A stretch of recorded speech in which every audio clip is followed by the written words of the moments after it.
Hello, romance book lovers. Welcome to Tales from the Heart. I'm Jenna Harte, and each week I post new episodes from my stories of crime and passion.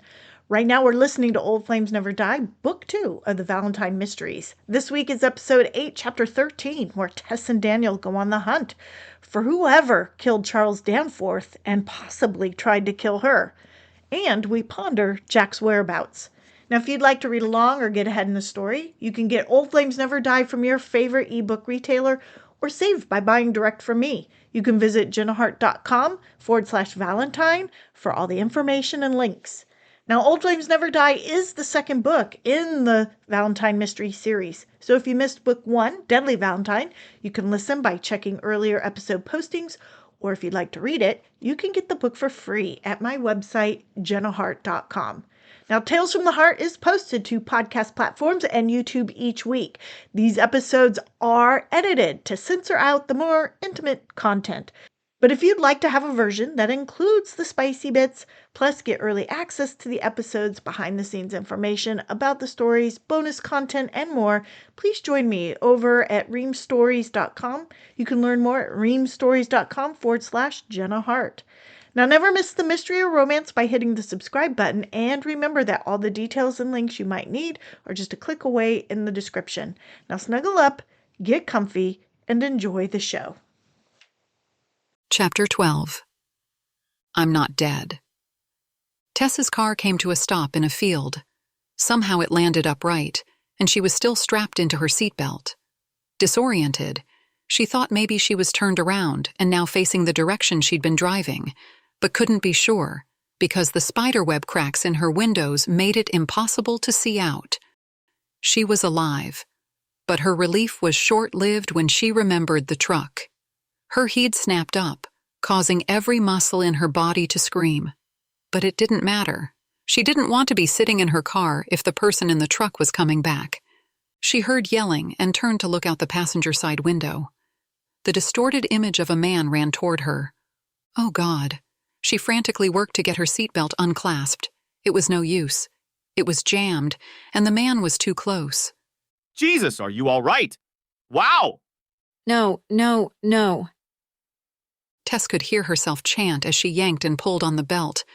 Don't move! You might make it worse. I've called 911. Just sit tight. It finally sank in that the man wasn't a would-be murderer, but instead, a good Samaritan. Are you hurt? Of course you're hurt. But I mean your neck and back. How do they feel? You should just sit still. He rambled as he yanked her car door open. She took a deep breath that hurt like hell and then simply sat. I think I'm okay. It was the truck, wasn't it? It damn near drove me off the road, too. Did you see it? The person? The plate? Are you kidding? It was going way too fast. I've never seen a vehicle move that fast outside of NASCAR. She got her first good look at the man and thought he looked like the farmer in Grant Wood's American Gothic, except her would-be hero's expression was panicked, not stern. You know, on the outside, you look pretty good, the man said. You've got a little cut on your forehead. I guess airbags really do make a difference. She supposed she should be glad she looked good on the outside, because the inside didn't feel so great. But she was lucky it wasn't worse. In the distance, sirens blared. Look. Here's the rescue squad. Thank you for helping me, Tess managed, but the man had already moved away so that paramedics could treat her.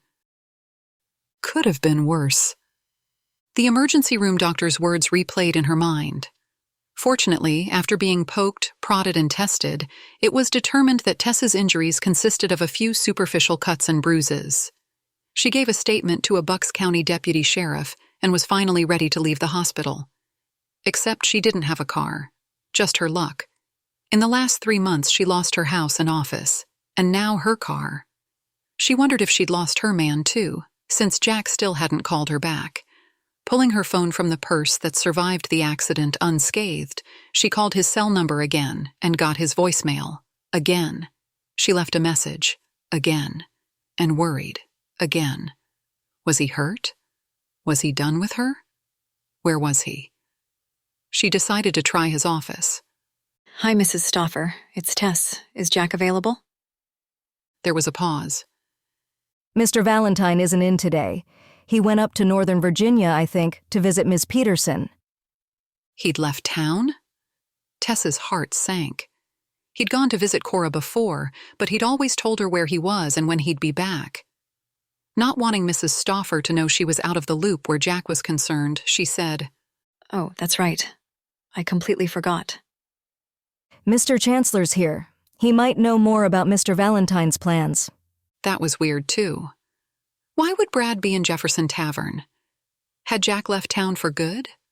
Without her? No, that's okay. Tess swallowed the lump in her throat. I'm going to miss him. Mrs. Stauffer said. But I can't blame him. If I had a choice, I'd leave too. Tess rubbed the pain in her chest that had nothing to do with her accident. She thanked Mrs. Stauffer and ended the call. She tried not to dwell on the worst-case scenario. Surely Jack would let her know what was going on.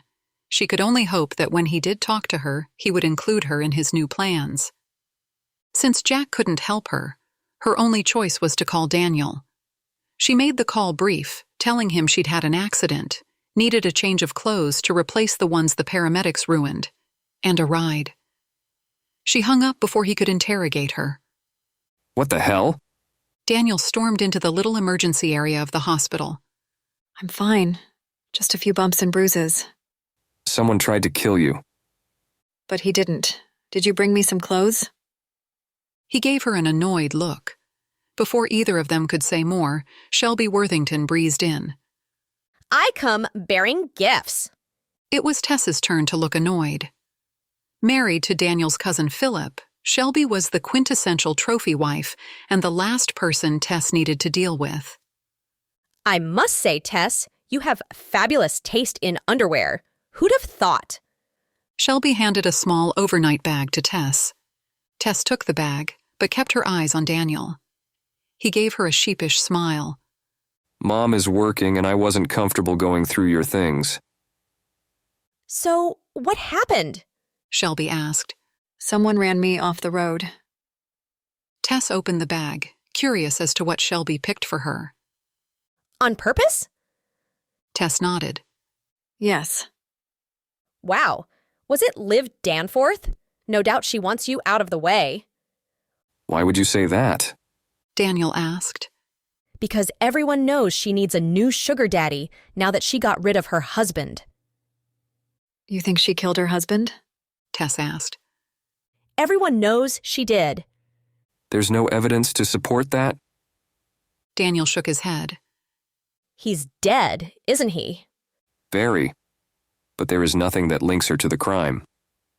She did it! Shelby waved her hand as if to brush Daniel's comment away. Charles was going to leave her. No way she'd allow that. What do you mean Charles was going to leave her? Tess asked.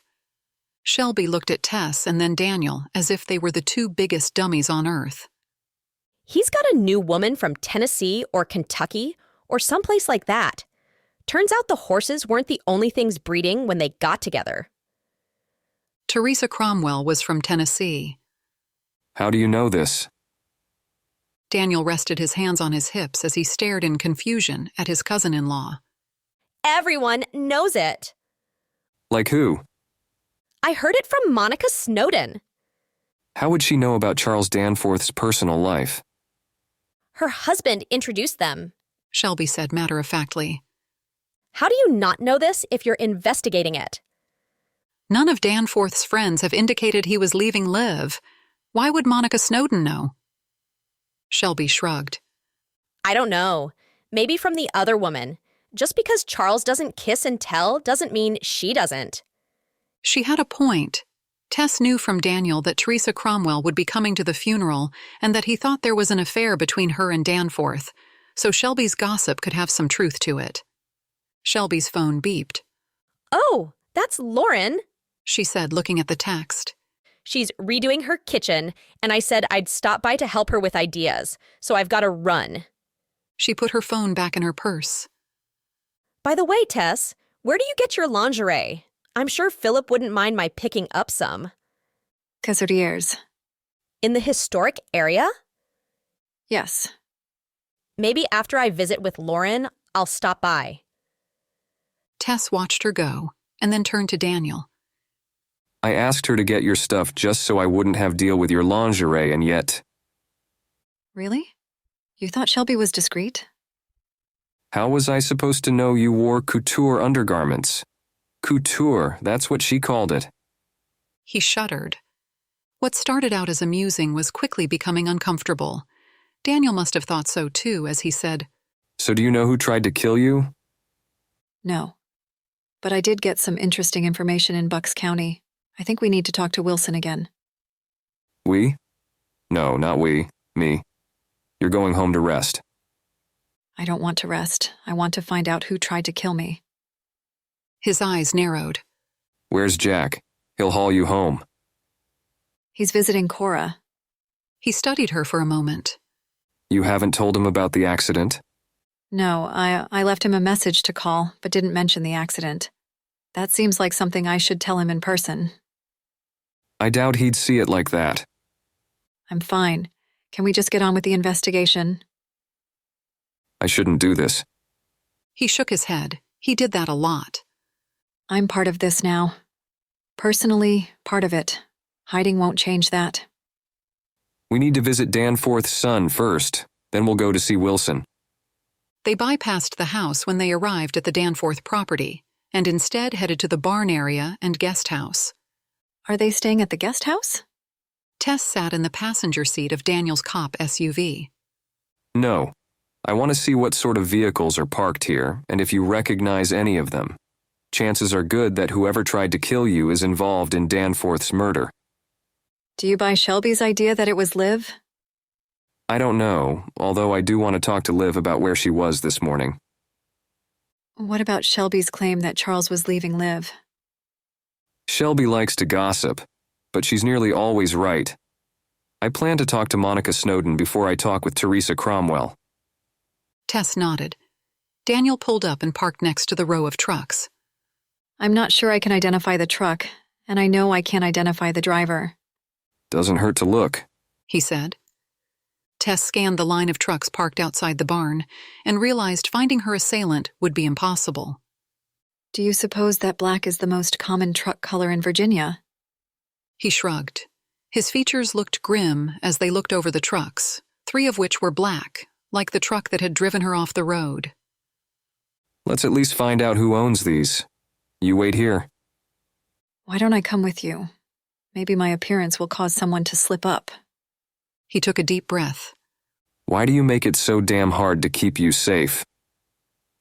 They aren't going to try anything now, not with you here. They found Tanner Rogers, Charles Danforth's foreman, in the barn's office. Any word on Mr. Danforth's murder? He asked. We're pursuing several leads. Daniel replied. I was wondering if you could tell me who owns the vehicles parked by the barn. Tanner's brows drew together. Is there something wrong with them? It's part of a related investigation. They belong to some of the guys who work here. Can you give me their names and which vehicles they own? Daniel pulled out his notepad and pen. Tanner shrugged. I guess so.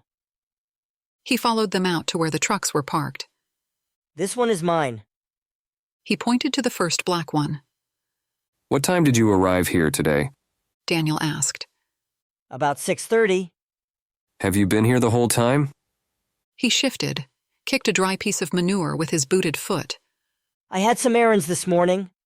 Where? Where? What's going on? It's just a routine question. Mrs. Danforth called and wanted to meet about the horses. She asked that I pick her up and bring her here. Tess studied him, trying to figure out if he was the one who tried to kill her. What time was that? About 9, I guess. I'm not sure. She'll verify that? Daniel asked. Sure. Why wouldn't she? But Tess could hear the nervousness in his tone. Is she still here? I don't know. She went down to the house to meet with Boone about some work on the house. Did you happen to go to Bucks County today? Daniel hammered away at Tanner. Bucks County? Why would I go down there? What about the other trucks? That's Boone's. He's had some errands earlier today, but has been here most of the afternoon. You can find him at the main house. And that one is Joe Gleason's. He's been here all day since about 9 this morning. Daniel didn't stop Tanner when he got to the trucks that weren't black, and instead let him give information about everyone at the farm. Tess understood that having information about who worked at the farm could still help the investigation, even if it didn't give them any clue as to who tried to kill her. When Daniel was done speaking with Tanner, he escorted her back to his SUV and drove them both to the main house. Will you be all right if she's still here? Daniel parked in the drive of the Danforth home. I'm not worried about Liv. The line on Daniel's forehead grew more pronounced with worry. Jack might be a good guy, but I wouldn't underestimate Liv if I were you. Do you know something I don't? No. She just strikes me as a woman that goes after what she wants, and many people get hurt along the way. Tess nodded. He was probably right. You're sure you're up to this? He asked again as they stepped to the door. Yes. Kevin Danforth, Charles's son, answered the door. He looked bored, not like a son grieving the murder of his father. Mr. Danforth, I'm Detective Showalter, and this is Tess Madison. Kevin Danforth nodded and let them in the house. We're in the living area. He lifted his arm to show them the direction. Tess followed Daniel through the foyer into the living area. She knew Jack had been in the house before, probably in the living area. She wondered if he'd been in any of the other rooms of the house, but then quickly shook the thought out of her head. No sense in making herself crazy over an old girlfriend. This is my wife, Roberta. Tess looked across the room to the woman sitting in a wingback chair. It took a moment for the woman's head to turn in their direction, and another moment for her eyes to track to them. But once she saw them, she lifted a glass of clear liquid to them. Welcome to Ches Danforth. I don't think that's her first drink of the day. Tess whispered to Daniel. Nor the second, he replied. Tess wasn't sure how Roberta was able to remain in the chair. Her movements were floppy, as if all her bones had been disintegrated by the alcohol. Can I get you a drink? Kevin asked. No, thank you. Tess took her eyes off Roberta to scan the rest of the room. There was no sign of Liv. She wasn't sure if she was relieved or disappointed. She'd been looking forward to confronting the woman who couldn't seem to keep her lips off Jack. Are you any closer to finding my father's killer? We've got some good leads, but we still have some questions. I'm hoping you can help. I'll try. Can you tell us where you were Saturday morning? You think I did it? Kevin's tone sounded more amused than worried or offended. It's standard that we ask, Daniel said.